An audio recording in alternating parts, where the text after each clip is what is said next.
next presenter genuinely needs no introduction to this crowd. When I say this man is a St. Augustine legend, I mean he is a St. Augustine legend.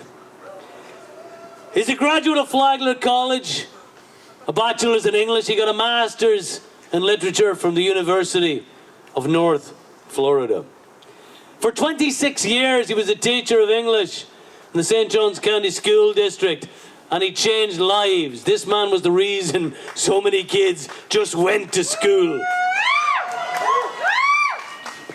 He is a carpenter, a surfer, a skateboarder. He's a sailor. He's a punk rock vocalist. And damn it, he's a lover of cats. Ladies and gentlemen, this is John Blackford. Use the buddy system.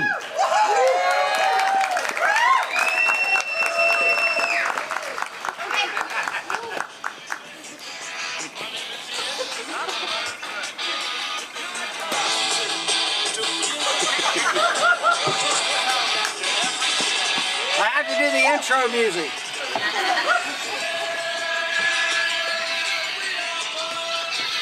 All right, I'm gonna have to read some of this, and I hope you're patient with it.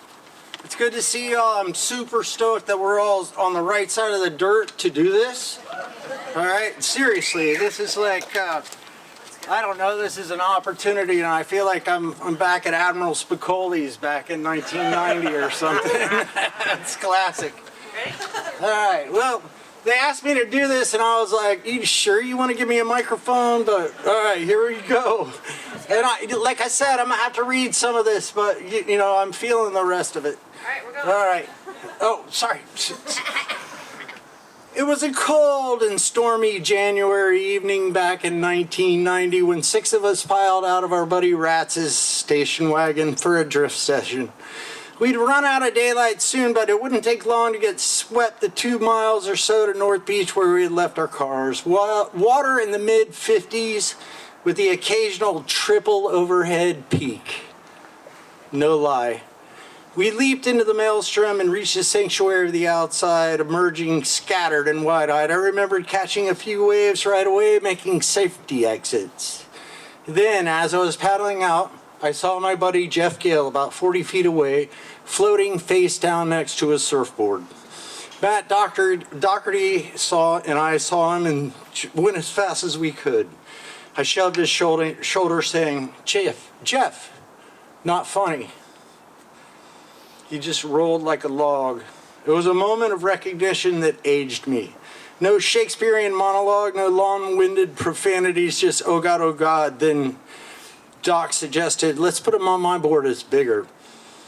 Normally, Jeff's face was splotchy, a fair-skinned kid raised in the harshless UVs of the Abacos. But when I lifted him up to put him on his surfboard, put him on Doc's surfboard, it had changed like a bull dolphin mahi when it dies. It was purple, blue, kind of yellow, and there was vomit streaming out of his nose and his mouth that just gave up all hope of any kind of air movement.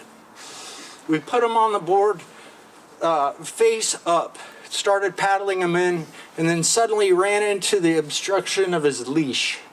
Like we were trying to swim him in from both sides of a surfboard. His leash was dragging. Doc said to me, take his leash off. I did. And then it happened. We were still screaming for the 3 other people out with us who were lifeguards.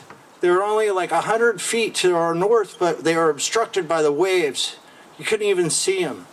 And then as we're screaming for their help and swimming them in with them across Doc's surfboard without a leash, it happened. We're in the impact zone.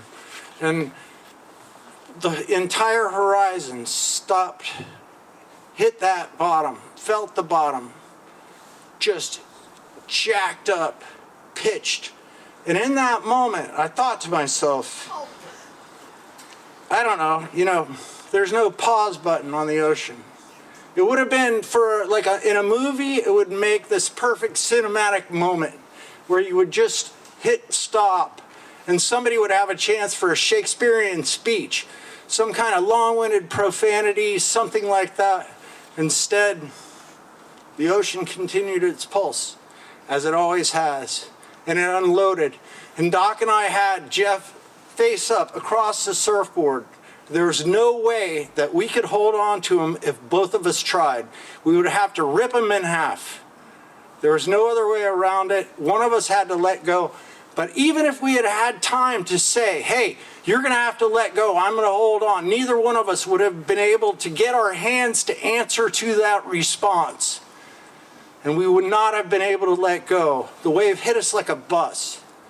We got sucked down to the bottom. Both of us immediately lost his body.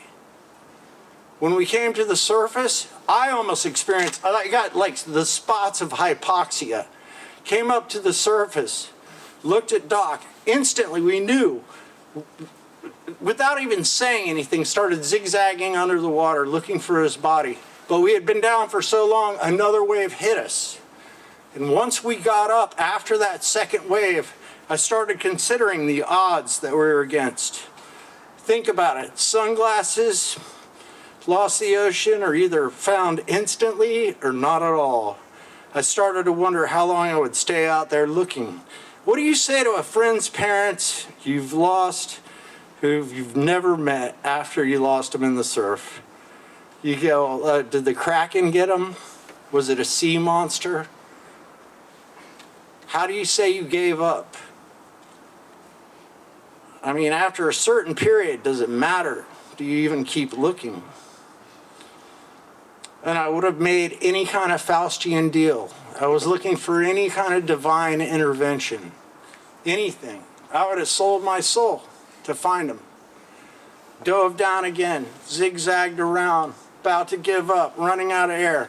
Stubbed my finger into his butt, basically. All right?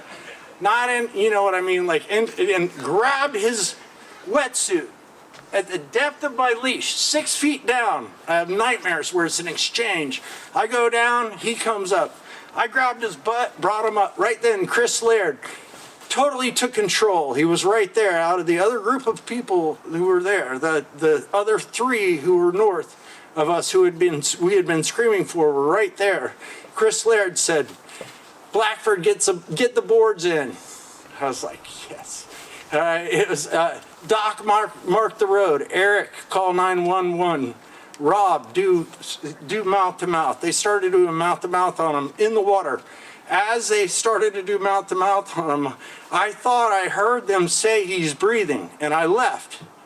And I went, got the boards in, and we pulled him up on the berm of the beach, put him head down.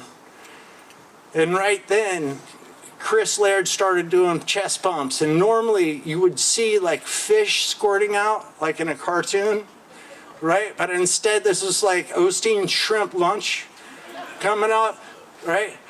And he suddenly got him to breathe. And the second he started to breathe, I could hear sirens in the distance.